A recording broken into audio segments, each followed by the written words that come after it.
welcome back. It is Friday, which means it's time for another weekly makeup basket. This month I've really been trying to shop my stash and find products that I might not have used in a little while, or that I had maybe a slightly negative opinion about when I first used it, and give it a second try and see if I want to keep it in my collection. I also have a couple of things that I've been using for a project pan, although most of those at this point I've finished. It's not for any specific project pan, just one that I'm doing myself. So what I do in these weekly makeup baskets is I just go through products in the order that I put them on my face and tell you a little bit about those. For my concealer this week, I've been using the Maybelline Instant Age Rewind. This is in the color medium. This is the one that has the sponge applicator. I do actually use that. I know I probably shouldn't, but I do use that just to put the product on my face, and then I use my concealer brush to actually spread it out. I just put the concealer right here and then kind of use that brush to really spread it out and pull it down. Again, I have all of these products on my face right now, so what you are seeing on my face is what I am describing to you. For my foundation, I've been using my IT Cosmetics CC Cream. I really do like this product, but I do find that in humidity, in a lot of humidity, like we've had here in the last couple of days, when I first put it on, it looks a little cakey. I'm not really sure why that is, but if I take quite a bit of extra time, and by quite a bit of extra time I mean double to triple the time that I normally take to buff my foundation into my face, if I take double to triple that time, then it cuts down on that a lot, and then throughout the day it really softens up after an hour or two, and I'm really not sure why that is. It's Oklahoma, it's been very rainy, very humid, and also very cold here, which is kind of a weird combination. So I'm not sure if it's that. It's also been very dry. We were very dry up to this point. So it's probably something in the atmosphere that's going on. I didn't really have that problem during the summer with this particular foundation, but just something to keep in mind if you live in a place where the weather changes 6 times in one day. I've also been using the Your Minerals Sweden Transparent Veil on top of that. Over the summer I didn't use a powder on top of this foundation, and there you hear the thunder. But I have found that with the amount of moisture that we've had in the air for the last couple of days, putting this transparent veil on top has really helped that makeup to stay all day. It's not really so much for the look of it, it's more for the staying power. For my bronzer, I've been using Too Faced Chocolate Soleil, which is one of my absolute favorite bronzers. I probably have 3 or 4 that are my absolute favorite. I have this in medium deep, and of course I have to smell this every single time. I just love the way that these chocolate products smell. I also really like the packaging of the Too Faced products. Too Faced is one of my favorite high-end makeup brands because you get really great quality without shelling out quite as much money as some of the other ones. But this is a great bronzer to try if you're just looking for one. For my blush, I've been using Tarte's Doll Face. When I first bought this, I thought it was too light for me. And what I discovered is that it's actually not. I just needed to blend a little bit better. I improved my blush technique, and I'm using the same brush that I was before. I just improved my technique of application a little bit, and this is really not too light anymore.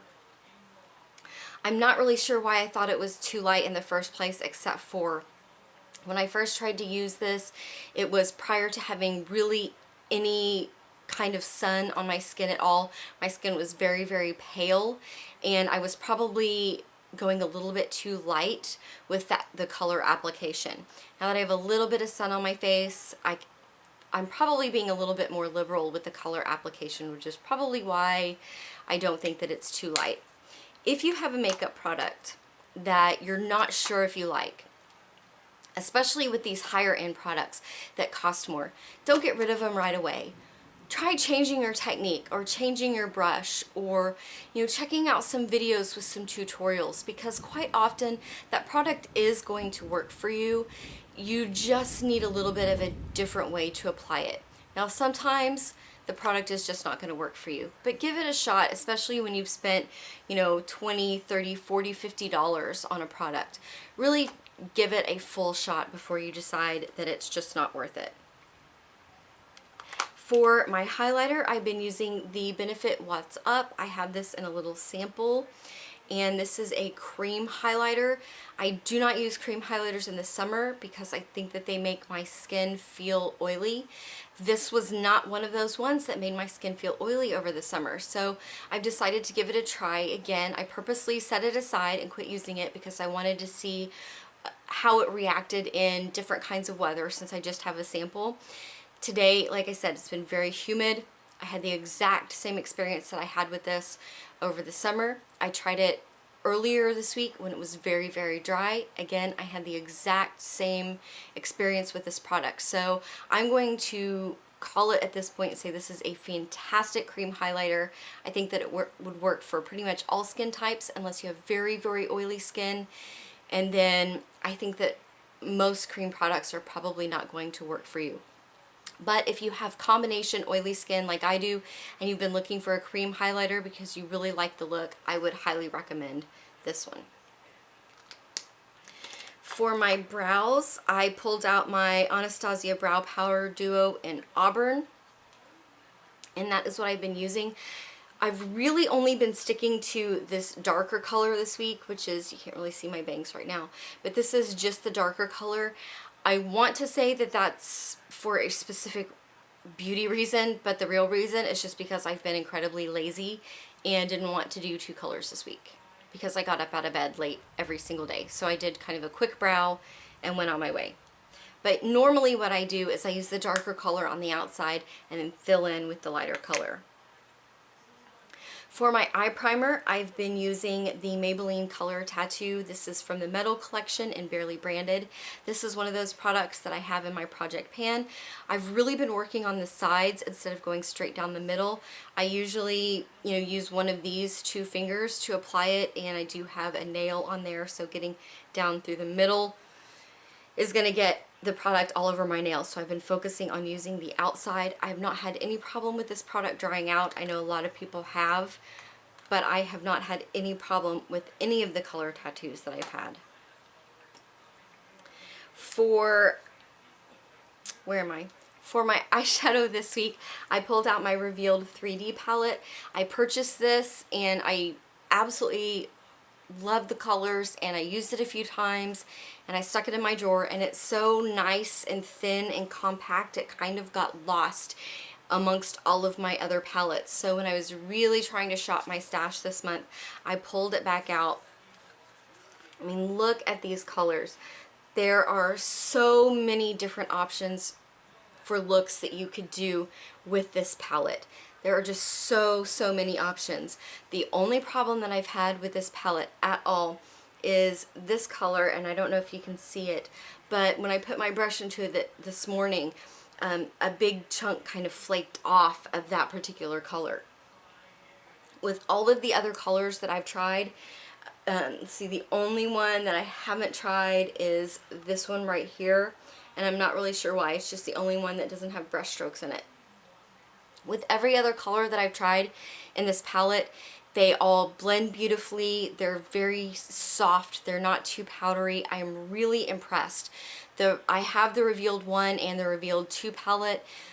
Both of them had a couple of blending issues. This one doesn't seem to have any blending issues at all. I absolutely love it, and you can usually find it on sale for $20. So if you see something that offers this for $40, just wait a little bit. You will be able to get it for $20 at some point, and usually on the Coastal Scents website they have it for $20. For the rest of eyes, for my tight line, I've been using this Ofra eyeliner, which I got in a subscription box last month. It is a pencil, and you can tell I really need to sharpen it. But I'm actually really enjoying it. I do not feel that this pulls on my eye at all. I think that is a very smooth application. I've tried a lot of different eye pencils, and I just don't like the pencils for tight lining. I usually like the gel eyeliners, or something that's very soft and isn't going to pull on my eye at all. This is actually a very nice pencil. It's just in a black, and I'm quite impressed with it. I think I don't know, you may see it again next week. For my upper lash line, I've been using my Stila Stay All Day Waterproof Liquid Eyeliner. I keep thinking that this is going to die. Every time I pull it out, I think, oh, that's just dying. It's starting to get light, and I'll put it in my drawer for a couple of weeks, and I'll pull it back out, and it works just fine. So I think that it's got to get to the end of its life sometime, but I've had it for a very long time. So this is a great purchase. If you're looking for a liquid eyeliner, I really like this one. It's not quite as dark as like the Kat Von D eyeliners, but it is a really, really fantastic black liquid liner, and it is lasting me forever. For lipstick, this week I've been using On the Mauve by, and I always forget who this is, Color Sensational. Is this Maybelline? Yes, this is Maybelline. It's one of the purples collection. I have like 3 different colors from this collection. This is a new recent purchase I just got a couple weeks ago, and I'm absolutely in love with it. It's what I have on my lips right now. I'm absolutely in love with these lipsticks, and especially this purple collection. I only have maybe 1 or 2 of any of the other collections, but I'm a purple girl, and I absolutely, absolutely adore these. So that is my weekly makeup. No, I take that back. Mascara. We have to talk mascara in this video. So I pulled out Benefit's Roller Lash Mascara, and I know that there has been a lot of hype about this mascara. A lot of people really love it. When I first used it, I think I gave it a C. I wasn't thoroughly impressed. I pulled it out again this week, and I thought, well, I will give it another shot. It's been sitting in my drawer. Maybe some of the problems that I had with it before have resolved. What I will tell you is that if you get this mascara even a teensy bit wet, if it's barely misting outside and you run from your car inside, this mascara, at least on me, in the weather that we're having, got very sticky. I have discovered that in the humidity, when it's just moist in the air, this mascara gets sticky. I've had a little bit of problems still with it clumping, but not as much as I did when I originally used it. That was my complaint when I originally used it, was it would just stick all of my lashes and clump them all together. I haven't had that issue quite as much this time, just a little bit. And at that point, I think that it's probably because it was really only happening on my left side, way back here in the corner. So I'm thinking that that's more of an application issue at this point. But the humidity issue is really driving me crazy. In fact, when I just touched it right then, my eyelashes feel sticky. I like the mascaras that don't get sticky during the day, that are going to look great during the day. I don't want to close my eyes and kind of, feel like my lashes are sticking together. It is quite easy to wash off with a makeup remover, with eye makeup remover, or I generally use, right now I'm using a Neutrogena cleansing oil in the shower. It's coming off with that just fine too, with, just a little bit of kind of working that around. But I'm just not impressed with this mascara. I would love to know what you guys think, because oftentimes I feel like if I'm going sort of against the flow, that maybe I didn't give it a fair shot. So just telling you earlier about giving products a fair shot. I'm not getting rid of this. I will continue to try it, but I just feel like I should like it more, because it did have, such a hype, and so many people really did like it. But I'm kind of disappointed at this point that I spent 20 bucks on it. So leave me a comment below and let me know if you've tried this mascara and really what you thought of it and what your experience was with it, because I would love to know from, actual people instead of just commercials and other beauty gurus. So leave me a comment, let me know what you think. that is going to wrap up this video as I complain about high-end mascaras. Thank you guys so much for watching today. Don't forget to like, subscribe, and leave me that comment below about the mascara because I really want to know. And I will see you guys next week. Bye.